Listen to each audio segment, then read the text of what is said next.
Assalamu alaikum warahmatullahi wabarakatuh. Dear students, today we are going to start our second exercise from the lesson forgetting. तो आइए हम शुरू करते हैं number 3 vocabulary से। वोकैबुलरी में फर्स्ट ए देखते हैं। A, give the antonyms of the following words. आने वाले लफ्ज़ों का ज़िद दीजिए, यानी आने वाले जो लफ्ज़ हैं उनका ऐसा माना लाइए जो उनके ज़िद हों। ओके, तो हमारा जो फर्स्ट वर्ड है वो क्या है? एफिशिएंसी। एफिशिएंसी मीन्स होता है काबिलियत। ओके, काबिलियत को हम क्या कहते हैं? एफिशिएंसी। अब इसका जो अपोजिट मीनिंग है वो क्या होगा? इनएफिशिएंसी। क्या होगा? इनएफिशिएंसी। तो आप इसके एंटोनिम को क्या लिखेंगे? Efficiency, inefficiency. दूसरा वर्ड है विलिंगली। विलिंगली माने होता है चाहते हुए। ओके, और इसका जो अपोजिट है, इसका जो एंटोनियम है वो है अनविलिंगली। अनविलिंगली यानी ना चाहते हुए। ओके, तो विलिंगली, अनविलिंगली। ओके, आगे वाला वर्ड देखते हैं। फॉरगेट। फॉरगेट मीन्स होता है भूल जाना। ओके, अब भूल जाने का उल्टा क्या है? याद रखना, याद करना। तो क्या करोगे? Remember, remember. Forget, remember. Okay, तो आगे वाला वर्ड अब देखते हैं ऑर्डिनरी। ऑर्डिनरी मीन्स होता है मामूली, मामूली। अब गैर मामूली के लिए हम कौन सा वर्ड लेके आएंगे? अपोजिट लाना है आपको ऑर्डिनरी का। ऑर्डिनरी का जो अपोजिट है वो है एक्स्ट्राऑर्डिनरी। एक्स्ट्राऑर्डिनरी। तो आप क्या लिखोगे? Ordinary and extraordinary. Upstairs. Upstairs माने होता है ऊपर की मंजिल। ऊपर की मंजिल को हम क्या कहते हैं? अपस्टेयर्स कहते हैं। तो ऊपर की मंजिल का ज़िद क्या है? नीचे वाले मंजिल। तो उसके लिए जो वर्ड इस्तेमाल करेंगे आप down stairs. Down stairs, up stairs, down stairs. Okay, या आगे वाला वर्ड देखते हैं रेगुलरली। रेगुलरली मीन्स होता है लगातार, मुसलसल। तो इसके लिए जो इसके ख़िलाफ़ जो वर्ड लेके आएंगे, इसके जो अपोजिट लेके आएंगे, इसके जो एंटोनियम लेके आएंगे वो लाओगे इर्रेगुलर। इर्रेगुलर यानी जो लगातार ना हो बल्कि इर्रेगुलर हो, यानी गैर मुसलसल हो, गैर लगातार हो। तो इर्रेगुलर और रेगुलर। रेगुलर की अपोजिट क्या है? इर्रेगुलर। ओके, अगला वाला देखते हैं वर्ड सर्टेन। सर्टेन मीन्स होता है यकीन। ओके, यकीन। इसका जो अपोजिट है, इसका जो एंटोनियम है वो है अनसर्टेन, यानी गैर यकीन। अनसर्टेन। ओके, और आखिरी वर्ड है फॉर्चून। फॉर्चून के माने होते हैं मालदारी, माल, ज़्यादा माल। तो इसका जो अपोजिट है, एंटोनियम है, आप कह सकते हो मिसफॉर्चून या पॉवर्टी। मिसफॉर्चून एंड पॉवर्टी, आप दोनों में से कोई भी लिख सकते हैं। तो ये रहा हमारा वोकैबुलरी एक्सरसाइज का ए। अब हम देखते हैं B. Give the synonyms of the following words. आने वाले जो लफ्ज़ हैं उनके मुतरादिफात आपको देने पेश करने हैं। तो आइए फर्स्ट वर्ड हम देखते हैं। हमारा जो फर्स्ट वर्ड है वो है कंपेल। कंपेल मीन्स होता है मजबूर करना। ओके, इसका जो सिनोनियम है, इसका जो मुतरादिफ है वो है फोर्स।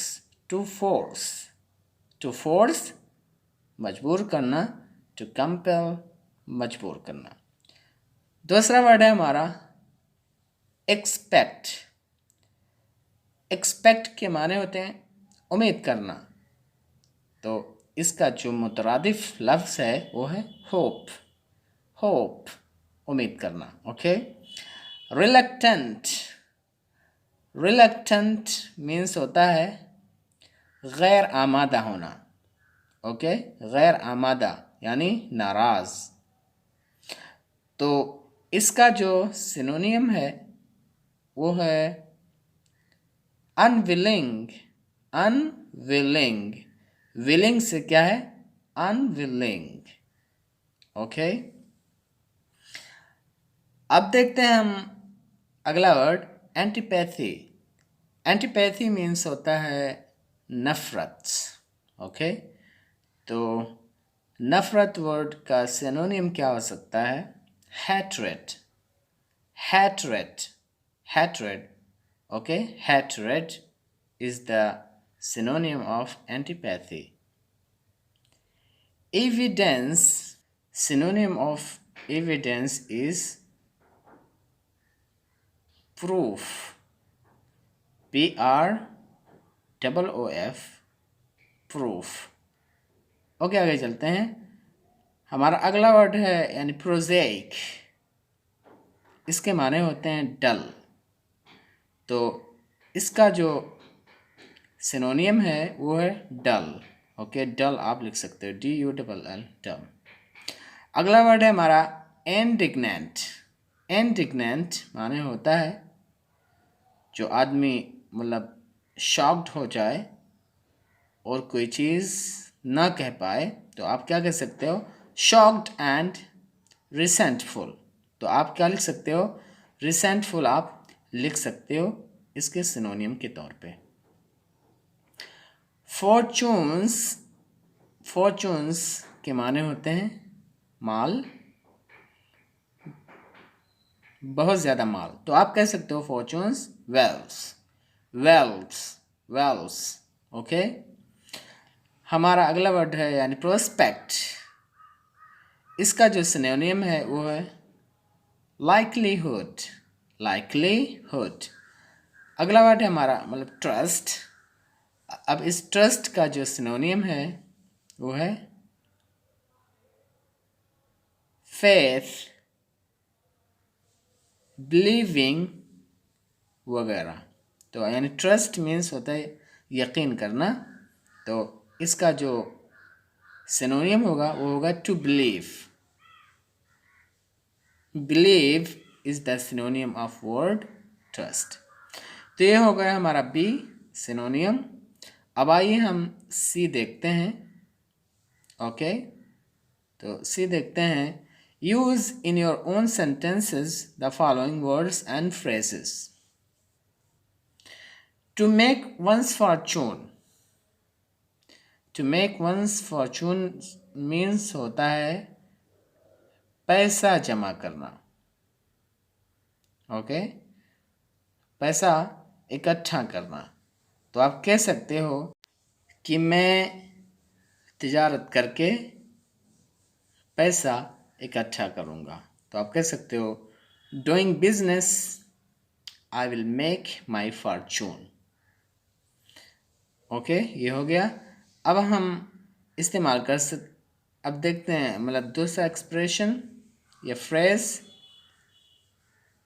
प्रोजेक्ट थिंग्स यानी वो चीज़ें जो डल हों, बोरिंग हो तो हम उनको क्या कहते हैं, प्रोजेक्ट थिंग्स। तो आप कह सकते हो I don't like to do project things. मैं डल चीज़ों को करना नहीं पसंद करता हूँ। टू प्रिवेंट मीन्स होता है रोकना। तो इस फ्रेज का इस्तेमाल आप कर सकते हैं कि मैं कोरोना को रोकने के लिए मास्क का इस्तेमाल करता हूँ, तो आप कहोगे I use mask in order to prevent corona. Okay, frequently के माने होते हैं लगातार, तो आप इसका इस्तेमाल कर सकते हो कि वो लगातार बोलता रहता है। He keeps talking frequently. Okay? Yeah. To invent a lie. To invent a lie means होता है मतलब झूठ गढ़ना। ओके, तो आप कह सकते हो कि वो अपने आप को बचाने के लिए झूठ गढ़ता है। In order to protect himself, he invents lie. He invents a lie. वो अपने आप को बचाने के लिए झूठ गढ़ता है। In order to save himself, he invents a lie. तो ये हो गया हमारा C। अब आइए हम देखते हैं D को। Fill in the blanks with suitable words given below। यानी suitable words के ज़रिया से, मुनासिब लफ्ज़ों के ज़रिया से नीचे खाली जगहों को हमें फिल करना है। ब्लैंक्स माने होते हैं खाली जगह।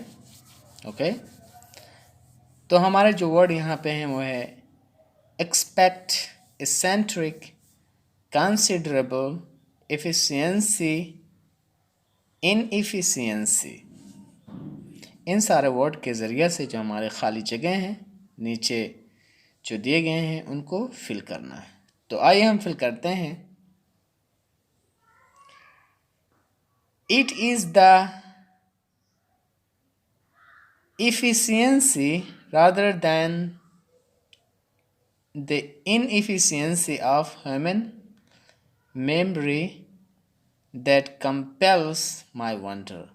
तो फर्स्ट में जो खाली जगह है आप वहाँ डालोगे efficiency, और जो सेकंड वाला खाली जगह है उसमें क्या डालोगे, inefficiency डालोगे। एफिशिएंसी मीन्स होता है काबिलियत और इनएफिशिएंसी माने होता है नाकाबिलियत। अब ये दूसरे खाली जगह को देखते हैं। I can remember anything books and walking sticks. तो यहाँ पर आप क्या लगाएंगे, एक्सपेक्ट लगाएंगे, एक्सेप्ट लगाएंगे। क्या लगाओगे, एक्सेप्ट। एक्सेप्ट माने होता है सिवा। तो मतलब जो 2 नंबर वाला जो सेंटेंस है उसमें आप क्या लगाएंगे, एक्सेप्ट लगाओगे। क्या लगाओगे, एक्सेप्ट। तीसरा number sentence, ordinarily good memory is so common that we regard a man who does not possess it as eccentric. तो यहाँ पर यानी थर्ड सेंटेंस जो है उसके खाली जगह में आप क्या लगाओगे, इसेंट्रिक। इसेंट्रिक माने होता है सनकी, सनकी आदमी। ओके, तो हम उसको क्या कहते हैं, इसेंट्रिक कहते हैं। आइए फोर्थ सेंटेंस को देखते हैं। A number of footballs and cricket bats were forgotten। तो यहाँ पर क्या रहेगा, a considerable। A considerable, considerable means in a large measure। Okay, तो यहाँ पर फोर्थ में आप क्या लगाओगे, a considerable, a considerable number of। Okay, तो यहाँ पर आप क्या लगाएंगे, considerable। ओके, अब हम पांचवा सेंटेंस देखते हैं और उसके खाली जगह को पूरा करते हैं। तो यहाँ पर वैसे 5 वर्ड हैं, लेकिन 2 वर्ड जो हैं फर्स्ट सेंटेंस में लग गए और 3 बाकी तीनों में लग गए। तो यहाँ पर यानी 5 ही यानी 4 ही मतलब जो वर्ड्स थे वो ख़त्म हो गए, लेकिन यहाँ पर एक वर्ड और होना चाहिए, वो होना चाहिए पोस्टिंग। ओके, तो आइए हम यहाँ पर देख लेते हैं. The commonest form of forgetfulness I suppose occurs in the matter of posting letters. Okay, तो यहाँ पर क्या होना चाहिए, एक वर्ड और होना चाहिए यहाँ पर, पोस्टिंग. तो यहाँ पर ऑफ के बाद आप क्या लिखोगे, पोस्टिंग लेटर्स. ओके, तो ये रहा हमारा filling in the blanks with suitable words. और ये हमारा वो exercise finish in lesson number 2 forgetfulness. So I hope that you understood everything, inshallah. So see you later. Wassalamu alaikum warahmatullahi wabarakatuh.